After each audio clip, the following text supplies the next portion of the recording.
previously, I actually shared that with all the inflation, my expenses actually went up by 50%. Ready for me to pull it up for you to see transparently? This is how it looks like. In August 2020, my share of the family's total expenses was $4,112. But in August 2022, my share became $6,094. I recategorized the sharing between me and my wife for insurance, and I did a deep study into car expenses, cash expenses, as well as credit card spending.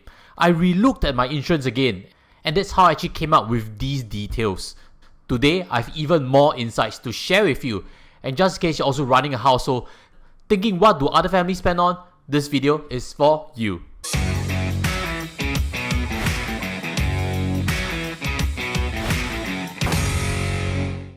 Hi guys, welcome back. Before we get any further, disclaimer again, each and every family's household is different, with different preferences on what we want to spend on, with different income levels. Some numbers that I present to you may seem high, whereas others may feel too low. But the more important part is with these numbers, bring it back to your own situation and do some positive recalibration. So with that cleared out of the way, let's get on to the first big change, which is my mortgage. This house is costing a lot of money. Previously, the loan was $980,000 because I've even taken a term loan out and borrowed against the property. So what have I done? Drum rolls. I've actually cut down that loan massively. I've refinanced the property's loan to a fixed package at 3.4% for 3 years.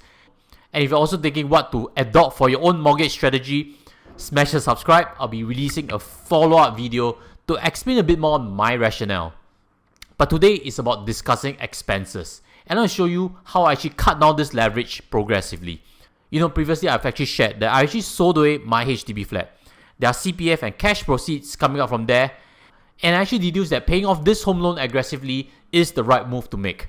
I added figures for my wife's CPF OA accounts because CPF OA only pays 2.5%, correct? And if mortgage is 3.4% or 4.9% on a floating rate, then what's the point of keeping CPF OA floating inside? Might as well clear off the loan. We've used some of our income for this year to consolidate into a final amount of $480,000 to pay off the loan. That's why this new loan is only going to be at $500,000 quantum. Before I get further, I would like to address the first question that I predict will come up in the comment sections. Why pay off the mortgage loan, correct? Why not invest it for higher returns? Surely it makes sense to put into the markets, correct? Bottom line is, I advocate on prudence. 1+%, any idiot should go and just borrow and leverage.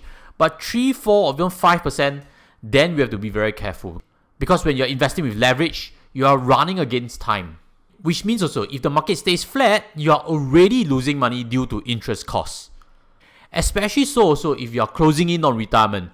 Taking on loans unnecessarily is really not needed. So again, if you are keen to hear more on my mortgage choice, smash the subscribe. I'll share more in due time.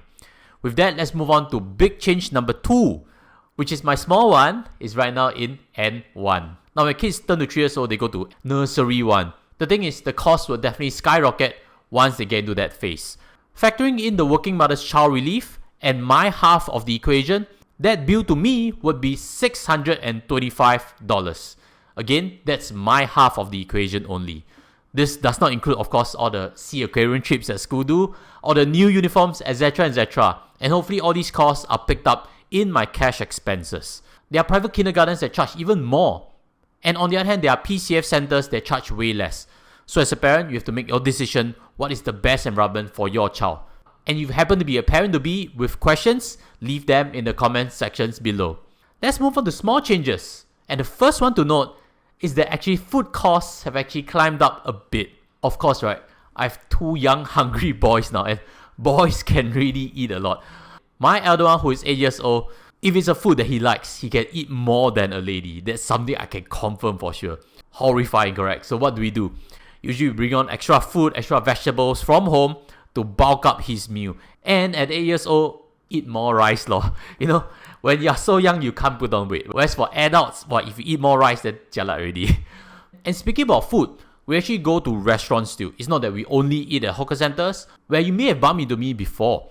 Looking through the entire credit card statement and doing a deep dive on latest figures, my best estimate for food and grocery is around $1,960 per month. That is slightly higher than previously. My half of the equation would then be $980. I think this number is actually quite prudent. I've seen private clients dining numbers alone way more than this already, and I'm factoring my 2 young kids into the equation also. That's because I don't order a lot of alcohol outside, I guess, and I use a lot of discount and rewards apps. This is a glimpse of my credit card statement. You realize I don't spend a lot, correct?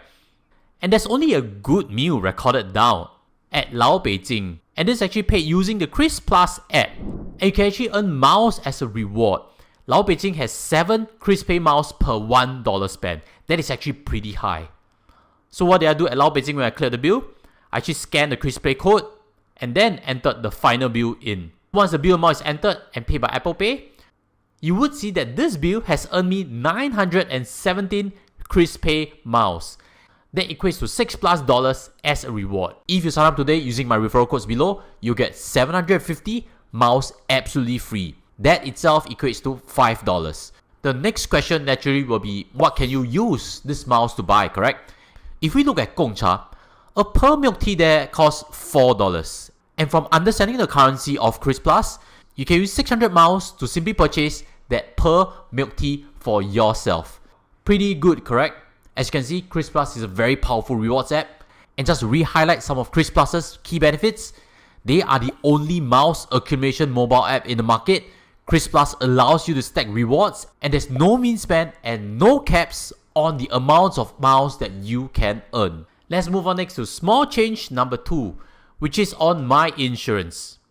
This is a quick glimpse into my own coverage. Wife and children are not included in this table yet. The only small change is this SOMPO PA EASE coverage, simply because AXA's PA plan is no longer available on the market. I would like to answer the first question you may have on insurance, which is, do you really need a personal accident insurance? Well, that depends on whether your company provides sufficient outpatient coverage. I'm self-employed and I play badminton, which means I sprained my ankle before. I've even gotten whacked in the eye before. And speaking about that, a quick story. I went to see the eye specialist and he recognized me from YouTube, which is pretty cool actually. So if you recognize me on the streets, don't be afraid to say hi. Thank you again very much for supporting this channel. It gives me fuel to continue spreading the financial knowledge that I have to help more Singaporeans and to help more families. I've digressed. Speaking about personal accident, it covers you for injury, correct? And especially for treatments such as MRI scans that doesn't lead to an operation. These are outpatient costs that you may need to foot yourself. A personal accident plan also covers for physio costs. So if today you're looking for a recommendation, check out SOMPO PA EASE. It's a coverage with little frills, and I've actually a full article below on why I rate it highly. My plan cost me $13 per month only, and if you'd like to sign up, I have links in that article itself. Let's pull back up my insurance summary table, and I'd like to teach you some things. The first is that you realize I have an Income Vivo Life plan, correct? And that's actually fully paid, simply because I squeezed it to 5 years, paying $4,000+ per year. But the good part is that cash outflow is done already, and the plan is fully paid.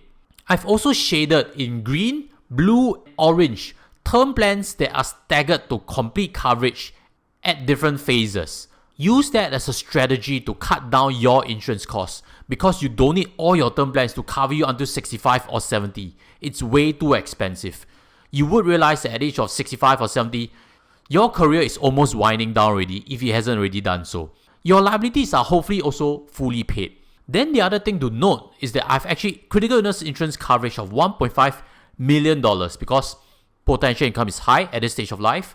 Kids are young, which means my dependents are still going to incur a lot of expenses for the next 10 years. These are planning concepts that hopefully your advisor can go through with you to develop the right insurance portfolio. And if you're looking for someone, look for my links below. I actually cover insurance as part of my scope in the full retirement planning process.